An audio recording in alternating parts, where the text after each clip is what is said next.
60 ఎకరాల జాగ మనకున్నది. కొడుక ఆనందంగా ఈ యొక్క జాగ లోపల అటువంటి నాయన దాన ధర్మాలు చేయాలి అని అటువంటి శుభశీల మహారాజ్ సుభద్రదేవి అన్నాడు కొడుకు చేతుల కోడల్లాని చేతులు పెట్టిండ్రు, కొడుకు చేతులు పెట్టిండ్రు, కోడల్లాని చేతులు పెట్టిండ్రు. అటువంటి కన్న తండ్రి శుభశీల మహారాజు ఎడవన ఎండి పోసి ఎండి వెంటలు ఓ చేతులు పట్టారు.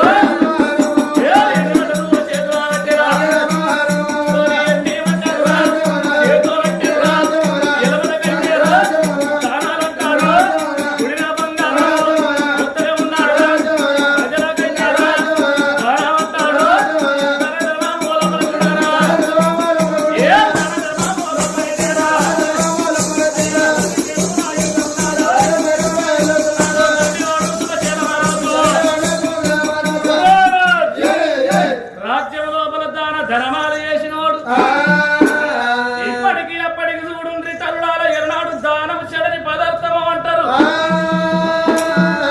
అదో 10 పుణ్యాలు చేస్తానన్న ఒక్క పుణ్యం అన్నట్ట పడుతుంది, 10 పాపాలు చేస్తే ఒక్క పాపం అన్న పడుతుంది. మనిషికి వచ్చేది ఒక్కటి 2 పనులు పాయక పేరు. ఏం పేర్లు అంటున్నావా? వచ్చిన పేరు సత్యదాకపోదు, మంచి పేరు వచ్చిన పోదు, మనిషిది చెడు పేరు వచ్చిన పోదు. ఆగో అటువంటి అయిన రాజుకు శుభశీల మహారాజు ఉమ్మరోళ్ళు కమ్మరోళ్ళు వద్దోళ్ళు వంశోళ్ళు గొల్లలు యాదవులు అటువంటి ఆయన దాగిపోయి దండాలు పెడుతున్నారు. ఆగో పట్నం మీది ప్రజలంతా దండాలు పెడుతున్నారు.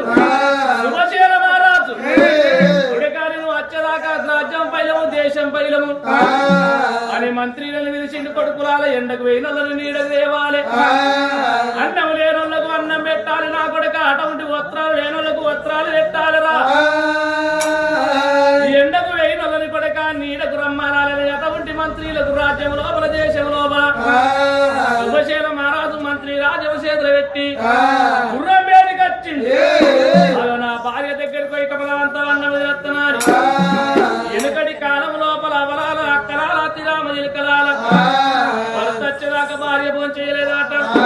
మరి ఇప్పటోళ్ళు అంటున్నావే భర్త వచ్చేంత చెత్తలాడు సత్యంత మానవ చోటు బియ్యం పెట్టుకుంటారు, భర్తలు ఎందుకు చూస్తారు. 6 కోడుకుంటారు, అక్కడ 12 తెచ్చుకుంటున్నారు, ఏ ఆమ్లెట్ వేసుకుంటున్నారు. భర్త రాక ముందుకెట్టి